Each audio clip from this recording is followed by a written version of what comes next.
We now know tonight the investigation into a leaked document from the Montgomery County Board of Elections is over, but we are still waiting to learn what was actually discovered.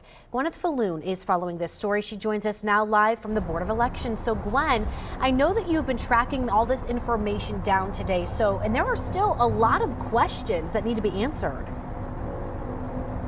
That's right, Elise. I have been working all day to get answers, but as you said, there is still just so much we don't know tonight. So here's what we do know. This all stems from a hearing in mid-January surrounding Trotwood's former mayor, Mary McDonald. She wanted to switch parties to Republican to run against Commissioner Debbie Lieberman. During a hearing challenging that switch, McDonald's protesters pulled out a document that was confirmed to have been leaked from the BOE. They claimed they got it from Lieberman's husband. That sparked the investigation. At our last meeting, I think we'd asked the deputy director to come up with results of investigation. Mr. Director, has that been concluded? The investigation has been concluded, yes. And that was into the leak of privileged information to the board? And the distribution of the prosecutor's memo to the board, privileged attorney-client privilege. And Gwen, I know that you were actually hoping to speak with the Board of Elections director today. And what were you hoping to ask? Elise, I tried to sit down with the BOE's director, Jeff Rezebek, but he declined to speak with us about the investigation today, saying he would speak with us early next week. Now, there were a number of questions I was hoping to ask, including who leaked the documents and what consequences are they now facing? We also know Debbie Lieberman's husband had a copy of that document. How did he get a hold of it?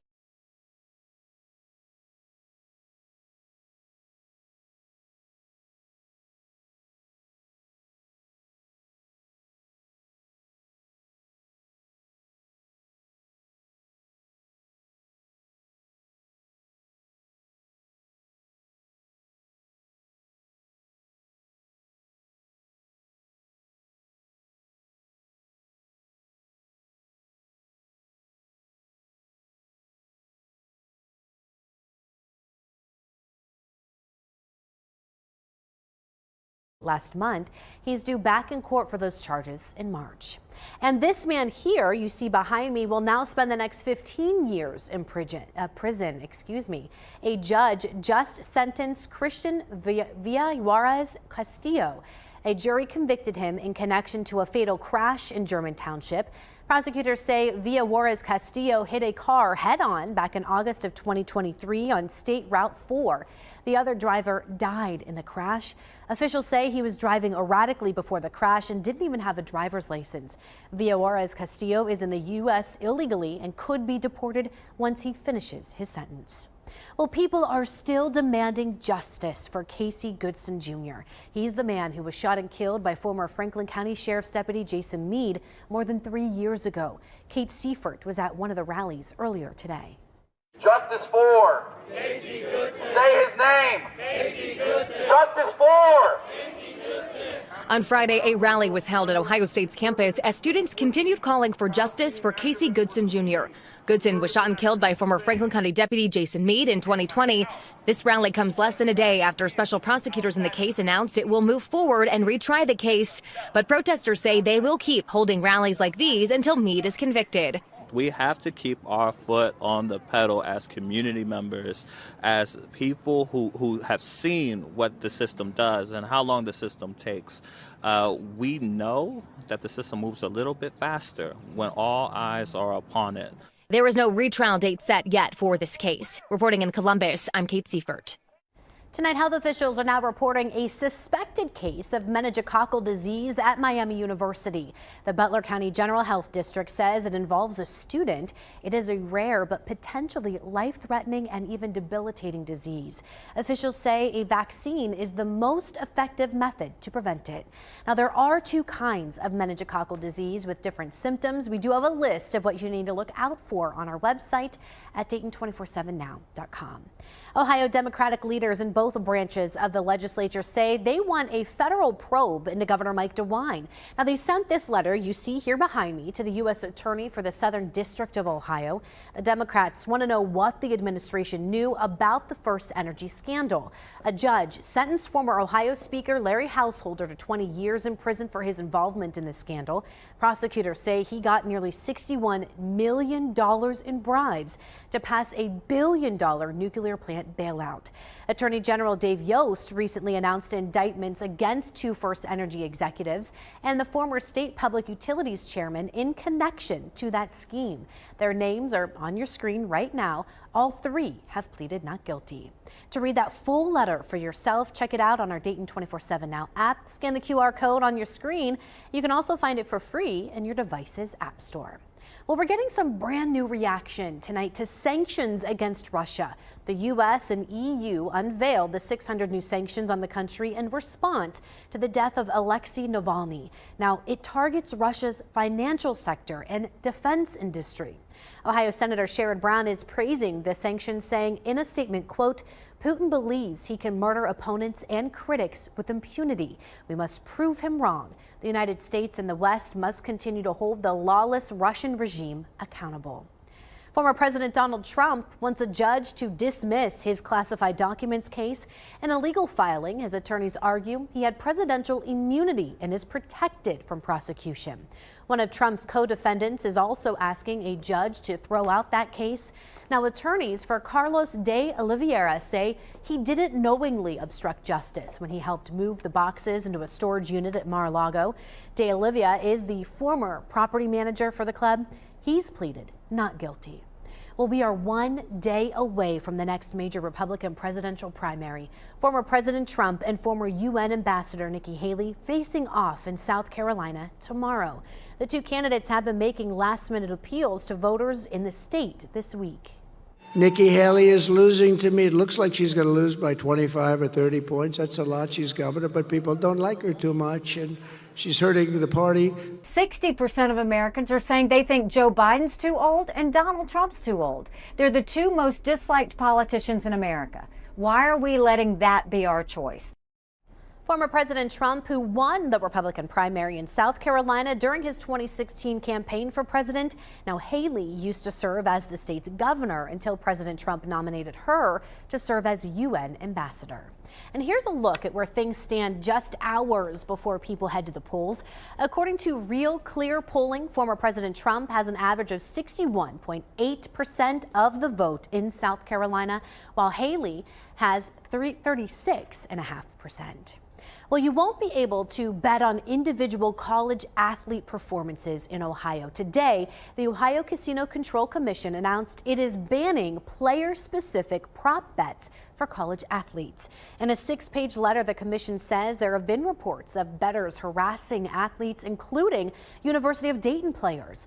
Officials say there's also the risk of insider information manipulating betting markets, and it could encourage students to bet on themselves to impact their name, image, and likeness income. Now, new details could be coming out about Jeffrey Epstein's so-called sweetheart deal in Florida. What steps the state is taking to publicly uncover what led to a plea deal that kept him out of jail for 18 hours a day. Plus, I'm tracking snow in the forecast for tonight, how much we're expecting, and what the rest of the weekend is looking like. That's coming up. You're watching Dayton 24/7 Now.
Weather Window, presented by the National Weather Desk.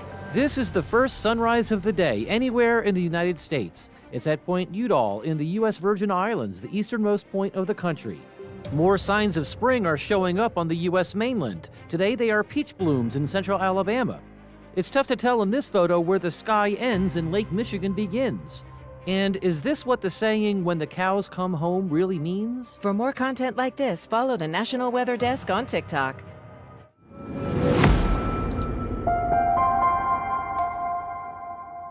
A new report from the Labor Department tonight shows food costs compared to income is the highest in 30 years.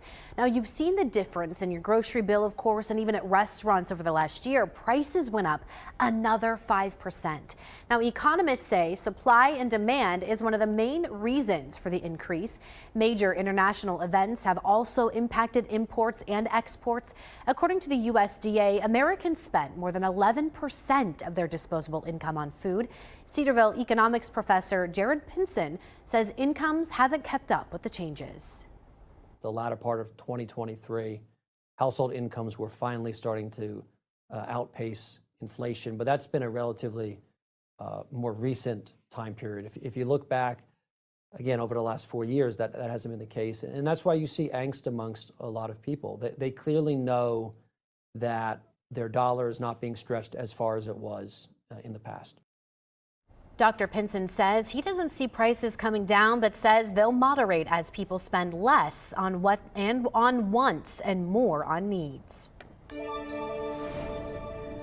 Well, tracking clear skies across the area right now, beautiful sunset, and it's also getting chillier out there. Temperatures are falling, and here is our next weather maker, which is sending some snow showers over Lake Michigan right now. That's what's going to be making its way into our region overnight, bringing us accumulating snowfall after a really nice day. Yes, snow is in the forecast tonight. So this is after midnight, about 2 a.m. We could start to see a little rain, wintry mix before it transitions to snow when temperatures fall, with snow showers expected overnight into early tomorrow morning. So waking up 6 a.m., potentially seeing widespread snow showers across the area, which does start to taper off by the late morning. This is about 9 a.m. We'll be in the 20s, so we could see some slick spots begin to develop for early into the day on Saturday. That then heads out cold on Saturday afternoon, only in the 30s, eventually rebounding very nicely on Sunday into the 40s and 50s. But coming up, I'll have a look at those snowfall totals and what the rest of the weekend is looking like. Well, we could soon learn more about Jeffrey Epstein's so-called sweetheart deal in Florida. That state's legislature just passed a bill to release the transcripts of a 2006 grand jury. They were investigating Epstein's sexual assaults of underage girls. He pleaded guilty to charges of procuring a person under 18 for prostitution and felony solicitation of prostitution. Under a plea deal, Epstein got 18 months in county jail, but was allowed to spend up to 18 hours a day at his office 6 days a week.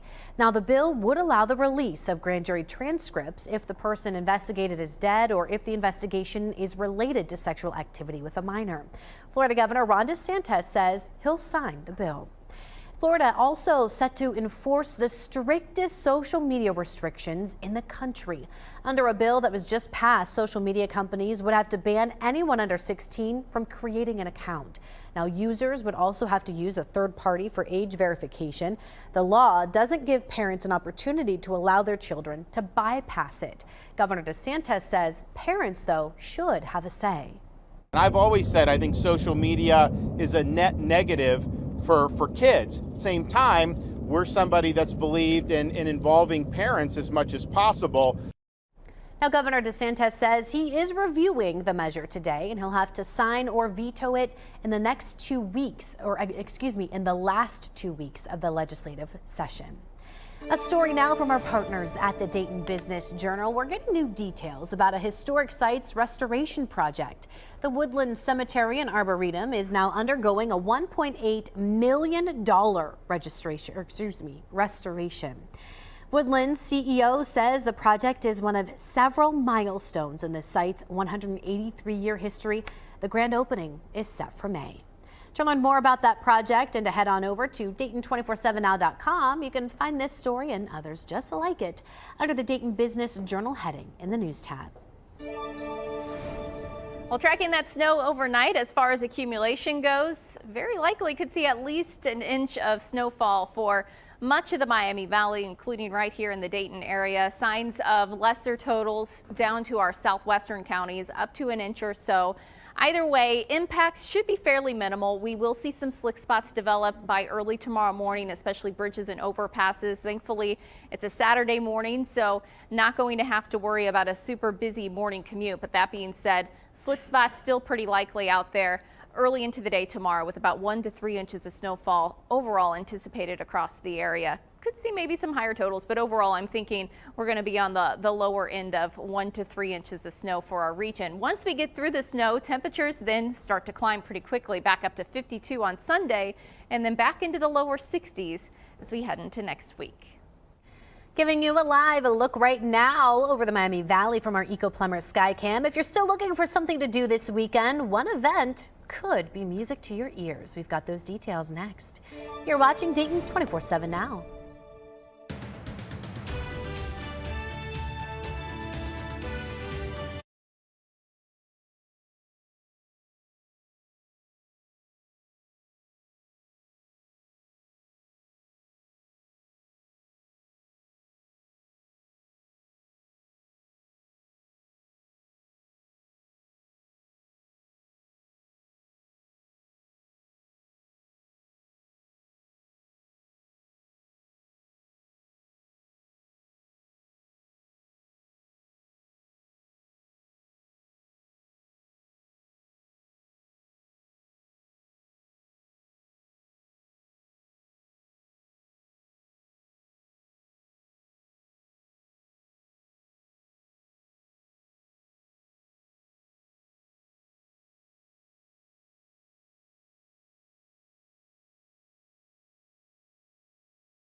The Dayton 24/7 Now News app, brought to you by the Jeff Schmidt Auto Group.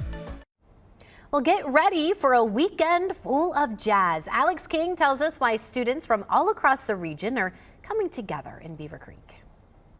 This weekend's events promotes music education for middle schoolers and high schoolers, and it's really just such an exciting opportunity to see how hard these kids work. It's, again, like you guys said, a weekend full of jazz, and this is just kind of giving you an idea of what to expect here. It kicks off tonight from 6:30 to 9 with the Beaver Creek Band Night, and that's going to be free admission. And then on Saturday, there's really a full day of events. It's going to be from 8 to 5, all the different school bands coming together, performing for you guys. So that's going to be a really exciting opportunity. And then Saturday night at 8 p.m., you can watch the Saturday night headline act, and that's going to be a full event. That's going to be at $35 per adult. However, tickets are just about out. Hopefully, overall, you can head out, enjoy some good music, and wind down this weekend. Back to you guys. So snow is in the forecast for tonight, anticipating around an inch, maybe some higher totals across the region, especially for our northeastern counties. And then we're looking at warming temperatures as well as the potential for some storms as we head into Wednesday. So this is the latest outlook from the Storm Prediction Center. They did take the Dayton area out of this risk. That being said, I don't think we're out of the woods just yet. We do have a very potent storm system, but all depending on the timing of this, when it really makes an impact, we still could see the potential for some storms on the stronger side. So we'll be watching that closely. I do have some storms in the forecast, mainly early Wednesday before falling temperatures are expected. Back into the 40s on Thursday and lower 50s by next Friday. So we'll just ignore tomorrow's temperature, move on to Sunday and Monday, and then maybe ignore like Tuesday, Wednesday too. Right. Yeah. Sounds like a